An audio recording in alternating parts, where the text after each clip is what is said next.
Welcome to the American Dream. We're going across the nation to find out what's going on in the different real estate markets across the country. We are in Charlotte. I'm speaking with an insurance agent. He is Dimitri Apostle. He's the agency owner of the Dimitri J. Apostle Agency with Brightway Insurance. Dimitri, thanks so much for being here with us. Yeah, thanks for having me on. Of course. So we are talking about some fun stuff in insurance, and say a homeowner it's their primary residence. Do they need to notify their insurer if they happen to move out of that property?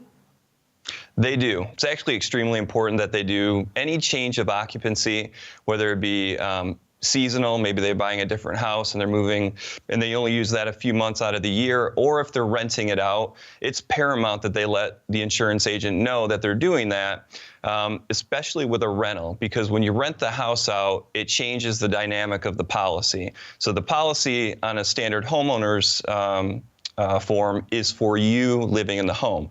Once you move out and rent it out, you have a big liability exposure. So if a tenant hurts themselves, or if one of the tenant's guests hurt themselves, there's a very high percentage of a denial potential on a claim. So anytime there's a change, if that's not your primary residence anymore, make sure to call your agent, because you really open yourself up for possible litigation should something happen on the property. I was going to say there's a lot that can happen if you do have a tenant in there. Say they got injured. Is there anything on an insurance policy, say under the medical payment section, that would help cover that?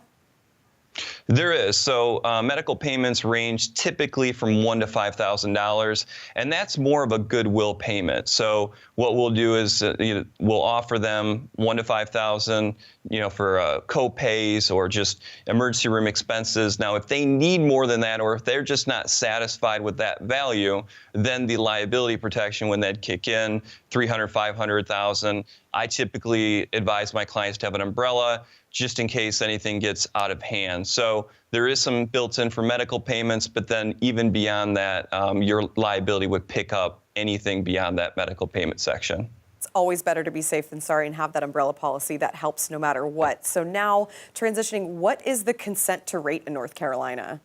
So consent to rate is, it's specific just here in the state. So no other states experience it.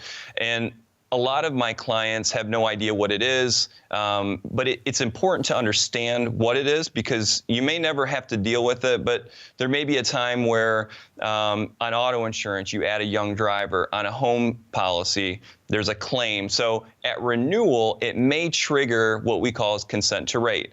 And what that means is you are consenting for the insurance company to rate you more than what the North Carolina Rate Bureau thinks you should be paying for that auto insurance or home insurance. Now, you'll get a form that you have to sign off on. So there's two things that you should do when and if you get that form. One, you should call your agent, ask them, am I getting the best value? Why am I signing this form? If the Rate Bureau says I should be paying less, do we have other options? So that's the first part of it. Sometimes, though, the dynamic of the policy lends itself to a consent to rate. So you might have to sign that consent to rate form. If you do not sign that form, on a home policy, the carrier has to cancel you by law. On an auto policy, they'll strip physical damage, meaning if you got into an accident, you rear end somebody, you want to file a claim, you didn't sign that form, you've got no coverage for that event.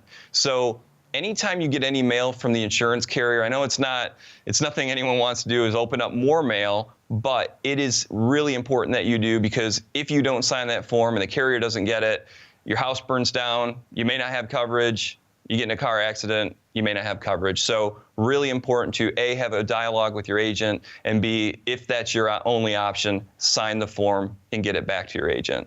There's a lot of unknowns in insurance in the world, so you have to have insurance. You've got to go to Dimitri Apostle. Thank you for covering the unknowns, what buyers could potentially be into with homeownership. So thank you again for being here with us on The American Dream. My pleasure. Thanks again for having me. Of course. Thanks for watching The American Dream. We'll be right back with more.